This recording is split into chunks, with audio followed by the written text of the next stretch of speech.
Here is Our Miss Brooks, starring Eve Arden.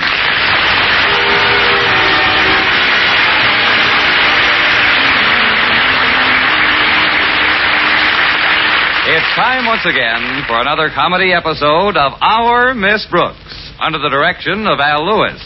But first... Probably no city in the world is as newsworthy as Hollywood, California.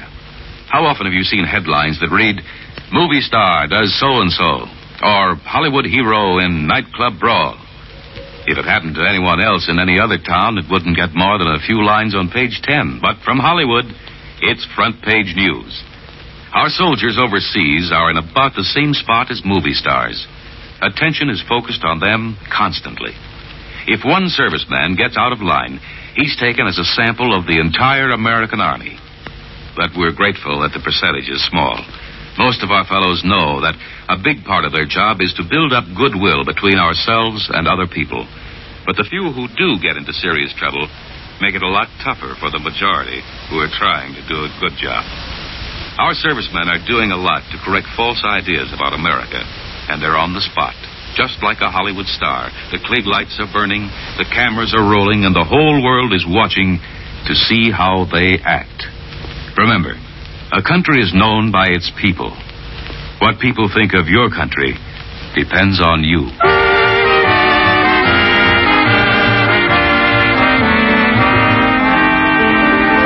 Well, as it must to all school teachers, final exam time came last week to our Miss Brooks, who teaches English at Madison High School.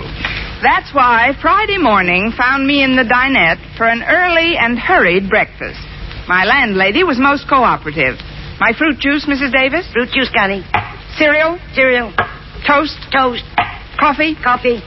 Hat coat and bicarbonate? Hat coat.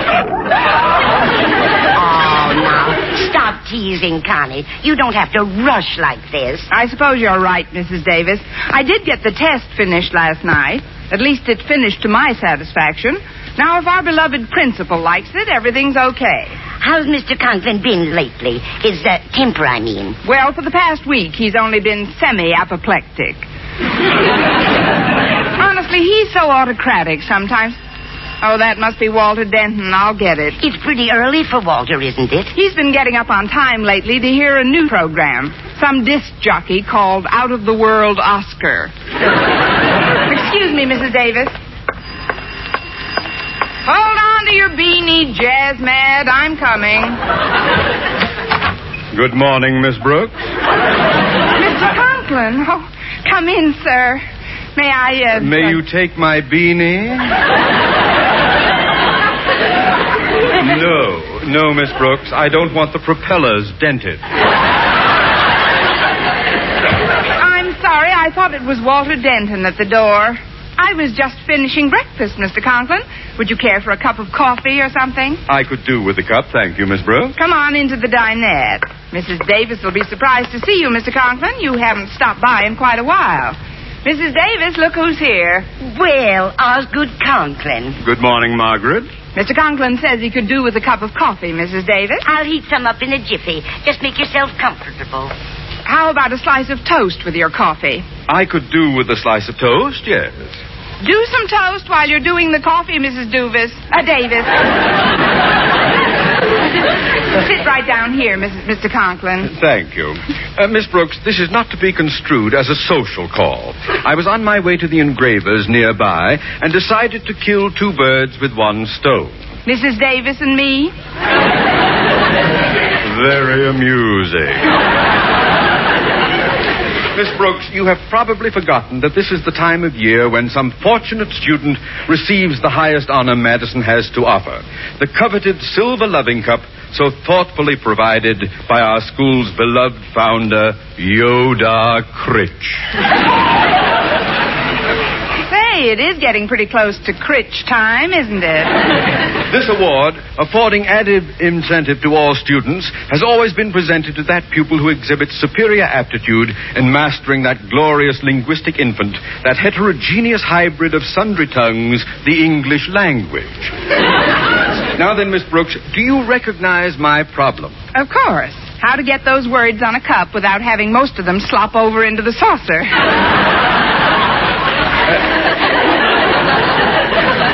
That is only part of the difficulty. Before taking any action, however, I want you, as the teacher who will be giving the examination, to have a full say in all decisions concerning the award. Well, thank you, Mr. Conklin. That's Since very... brevity is sorely needed here, I have been casting about for the one word that would sum up the essence of this prize. How about... Then, too, instead of giving a test with merely straight questions, I thought I'd consult with you about the possibility of having a brief composition form a part of it. Well, that's A all. composition that could be judged, along with the questions, of course, not only on neatness and penmanship, but also originality of basic thought, clever phraseology, and so forth. That The seems... word which... Those qualities of which we chatted earlier seems to me to be the correct one to place upon the cup. However, before going to the engravers, I made up my mind to do nothing without your go-ahead, Miss Brooks. Well, After all, it's only fair that you should have a hand in this. Now, it seems to me, pending your approval, naturally... Natch, I got that in. It seems that the word unique most closely typifies what we're after. Unique means unmatched, without an equal, unlike anything else. So, Miss Brooks, how about having the inscription read, the Yoda Critch Award for Unique Achievement in English? I knew you'd like it.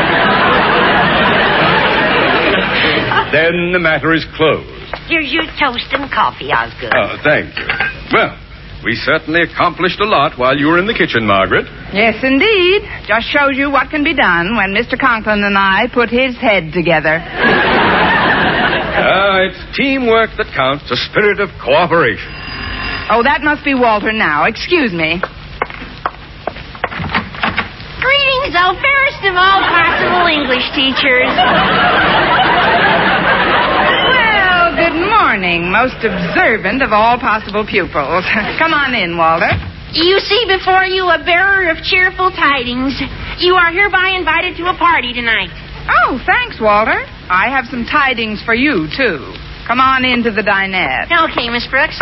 I just called Harriet Conklin to invite her to the party, and she told me her father was really on the warpath this morning.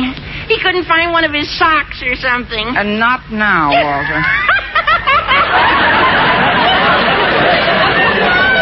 Miss Brooks, I'll bet old Grouch Puss really blew his corn. I can just see him stomping around giving orders. And get me this, get me that, you do this, you do that. Good morning, Denton. Hi, Mr. Conklin. I was just telling Miss Brooks about old Grouch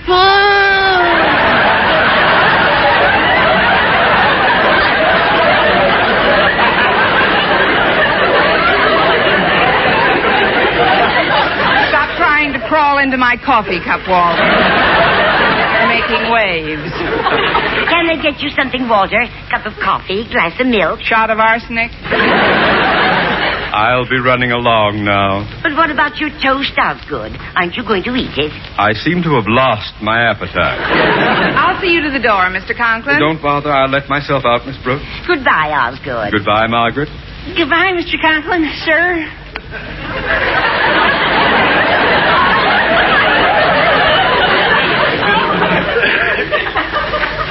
Yes.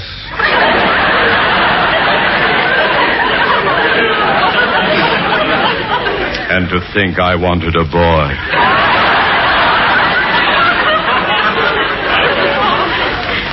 Gosh, Miss Brooks, do you think Mr. Conklin knew I was talking about him? Oh, of course not, Walter. He probably thought we were chatting about the weather. The weather? Yes, everybody knows it's been Grouch Puss out all week. Now, have a glass of milk and forget about Mr. Conklin. What kind of a party is this tonight? Well, my pal Stretch Snodgrass is throwing it. It's a barbecue in back of his father's pet shop. They're having several of the teachers. The more tender ones, I hope. It's a very romantic spot, Miss Brooks, and we've taken the liberty of inviting Mr. Boynton. Oh, you have? Sure. And we got it all figured out. The moon rises at exactly 7:20 p.m. Now, at 7:21, you and Mr. Boynton will sneak through an ivy-covered archway in Stretch's backyard. Now, when you get through the archway, you come to a cute little bird bath. And guess what's in the bird bath? A dirty owl.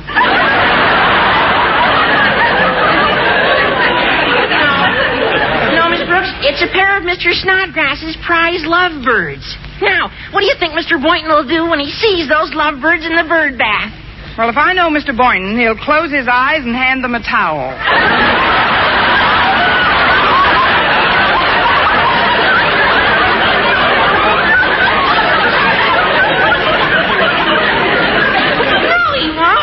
Now, he'll watch the lovebirds and see what they're doing. Now, what do you suppose they are doing? What? They're rubbing their beaks together. You see, it's their way of making love.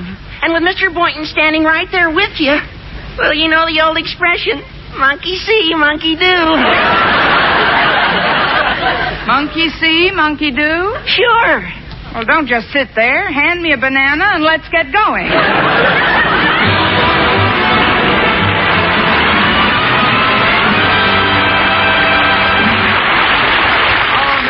Starring Eve Arden will continue in just a moment, but first... On the back lots of the motion picture studios in Hollywood, they have what are known as permanent sets. These are outdoor sets made to look like New York streets or French villages or something you might see in Baghdad, London, or Tokyo. Standing in one spot, you can see reproductions of practically the whole world. It reminds you that improved methods of travel and communication have made the real world like that. More compact, more closely united. I think people today feel closer together, too. An earthquake in Ecuador becomes a matter of importance to relief organizations in countries all over the world. A disastrous fire in Paris can have its effect on the commerce of 3 continents. People are beginning to see that what hurts one country hurts all of us. What helps one group helps the whole world. Our servicemen overseas have done their part in spreading that idea. They have shown that the way of life we declare in our Constitution is not a matter of words, but something we believe in for all people. It's an important thing to remember when you're stationed in another land. A country is known by its people. What people think of your country depends on you.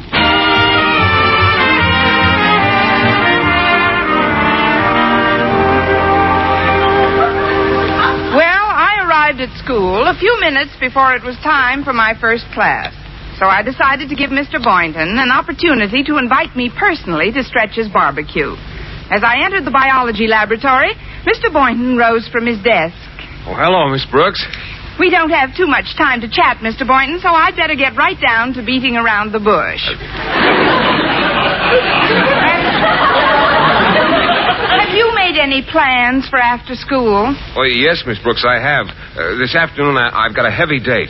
Oh? It's with my little nephew. He's just 4 years old, and I'm taking him to his first movie. Oh, sounds like fun. What about the evening, Mr. Boynton? Well, I've been invited to a party, Miss Brooks. A barbecue? That's right. It's Stretch Snodgrass's place. I've been invited to that party, too, Mr. Boynton. Oh, really? Good. Yes. Now that you've been invited and I've been invited, there's only one more invitation necessary. One more? Oh, you want to bring somebody? No, Mr. Boynton. I want somebody to bring me. You do? Who do you want to bring you, Miss Brooks? Who do I want to bring me what?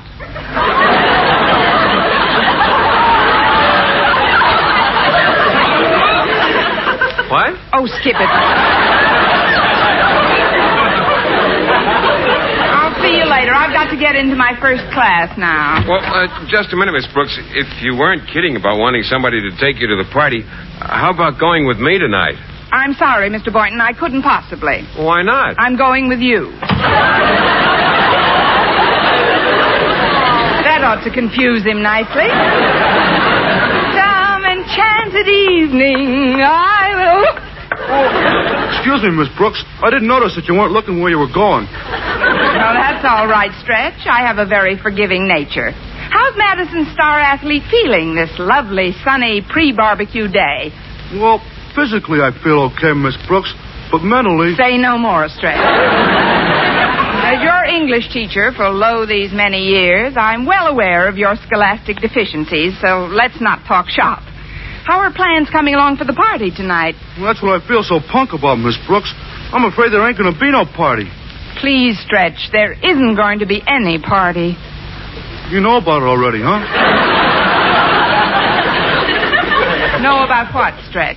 Well, I guess Walter told you what my father said this morning. No, he didn't. Well, my father said that he's sick and tired of me not getting nowheres in my studies, and that all parties was out for the entire whole summer unless I won this here Yodar Critch Award for English. That sentence should win an award by itself. But, Stretch, do I understand your father, to mean that if you don't win the cup today, the barbecue is canceled? That's right. Then I'll have to disinvite all the people I invited. Gee, I hate to do that, Miss Brooks. I hate to have you do it, Stretch. Tell me the truth. Have you studied for this test at all? Well, sure I have. I always study, for everything. And for this English test, I studied even harder than I ever done. Something done told me the barbecue is cooked. Look, Stretch, there are still a few hours before the exam. Maybe you could get somebody to coach you. I thought of that, Miss Brooks. I was just going to ask Walter Denton to help me. Walter Denton? Sure. He's much smarter than me. Gosh, on the last test we took, he beat me by 20 points. Yes, I know. What a mark he got. Boy, 29.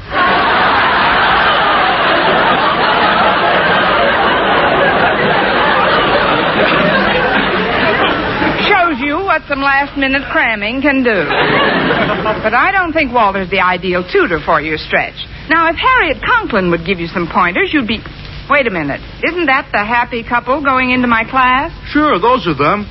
Hey, Walter, wait up. Hi, Stretch. Hello, Miss Brooks. Stretch. Hi, how are yous two? Stretch. How are yous two? We're okay, thanks. Miss Brooks was just saying that if somebody coaches me a while, maybe I got a chance to get the cup after all. I didn't put it quite that way, but... Gee, it's certainly worth a try. I'd be willing to do whatever I could to help Stretch out. Oh, say, that reminds me, Miss Brooks. Daddy wants you to pick up the cup and display it in your classroom this morning. It's in the custodian's office right now. Mr. Jensen's? All right, Harriet, I'll get it. Meanwhile, you tell my class to take a study period. Then you kids can take Stretch into one of these empty rooms and drill whatever you can into him. Okay, Miss Brooks. And who knows, as the moon rises over Stretch's barbecue pit tonight, you and Mr. Boynton may yet be plighting your troths beneath the bird bath. Well, I hope so, Walter. I'd hate to think I honed my beak for nothing.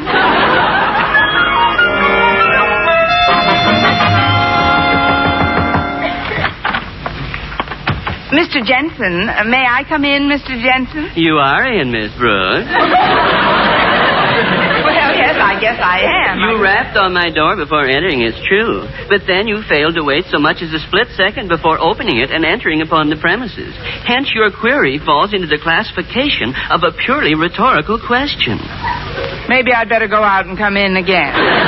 Oh, not at all, Miss Brooks. You see, most of us employ altogether too many meaningless phrases in our daily conversation. I try to eliminate them. Well, you've got something there, Mr. Jensen. Where, Miss Brooks? Look, I don't want to seem short with you, but Oh, you don't seem short to me, Miss Brooks.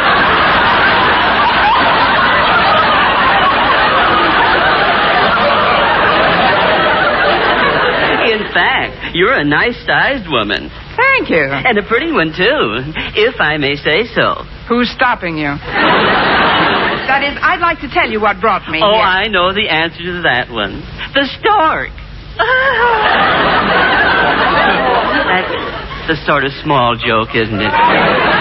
It is sort of small, yes. The stork paid Mrs. Jensen a visit just 8 weeks ago. Yes, I know. How is the little dear? We didn't have a deer. We had a boy.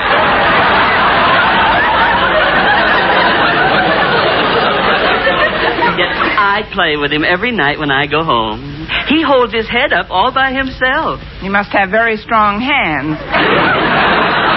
Look, Mr. Jensen, I just came by to pick up a loving cup Mr. Conklin left. Pick up, Miss Brooks?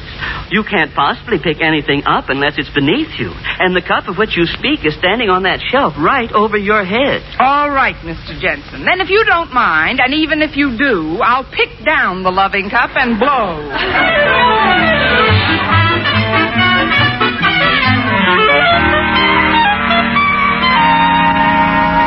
Gee, Walter, I'm all muddled up.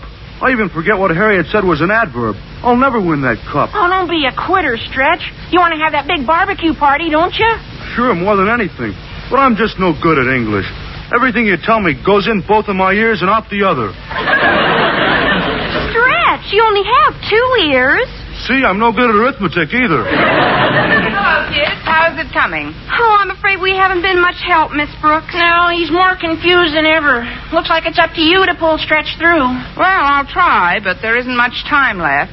Here, kids, you take this cup into my room and get ready for the test yourselves. I'll be along with Stretch as soon as I feel he's mastered some of the fundamentals. Okay, Miss Brooks. Come on, Harriet. I'll carry the cup. All right, Walter. Good luck, Miss Brooks. You too, Stretch. Thanks. Now, Stretch, in this streamlined English course I'm about to give you, I'll be using a textbook which I consider difficult for even people. I don't blame him, nohow. But, Stretch, the use of the word with in the sentence makes it prepositional. So perhaps I should explain the simple rule governing prepositional phrases before I can expect you to understand possessive pronouns. Yeah, maybe that's what's clogging up my mind, Miss Brooks. Maybe if you read me about them prepositional things, I might see the whole thing clear. Well, here is the rule, Stretch. A prepositional phrase, a subordinate clause, or a participial phrase may take the place of a noun in almost any of its relations.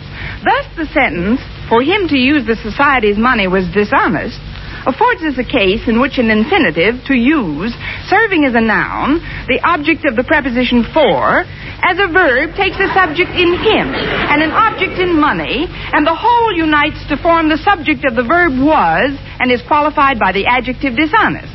Is that clear? Well, Stretch? My pop won't even let me dance with my mother.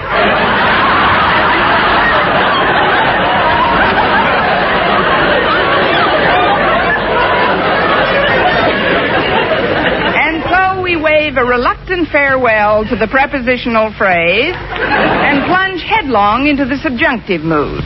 Rule. If I say I'm John the Fisherman, I am making a positive statement, flatly stating that I am indeed John the Fisherman. The fisherman acting in apposition with the noun John, which it explains. But if the words "if I were" precede the noun, the sentence is placed in the subjunctive mood, indicating that the supposition is not a possibility. Thus, if I say, "If I were John the Fisherman," the verb "were" makes it obvious that I am not John the Fisherman. For if I were John the Fisherman, I would simply say, "I am John the Fisherman." What's my name? I mean, am I or am I not John the Fisherman if I say, "If I were John the Fisherman"? Oh, that's easy. You ain't John the Fisherman, Miss Brooks. You're right, I ain't. But how do you know I ain't John the Fisherman? Because if you was John the Fisherman, you'd be carrying fish instead of that crazy book. At last you've grasped the fundamentals. On to the test.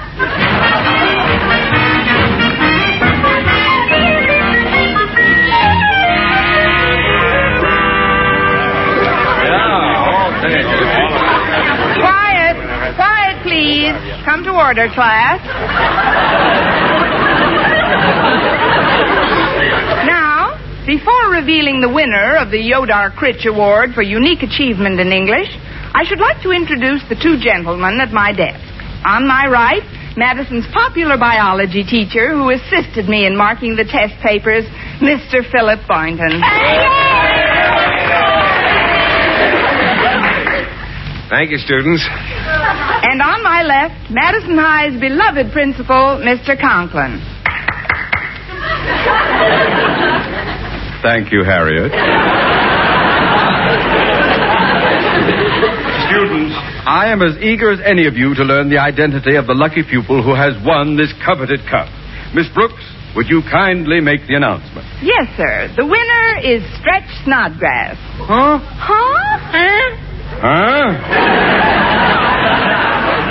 Miss Brooks, is this some kind of a joke? No, sir. According to your own definition, unique means unmatched and without an equal. Therefore, it gives me a great deal of pleasure to present to you, Stretch Snodgrass, this silver loving cup. Gee, thanks, Miss Brooks. Would you tell me one thing? What's that, Stretch? How did I do it? By being unique. In all my experience as a teacher, you are the first student who ever completed an exam without answering one question correctly. Bird bath, anyone?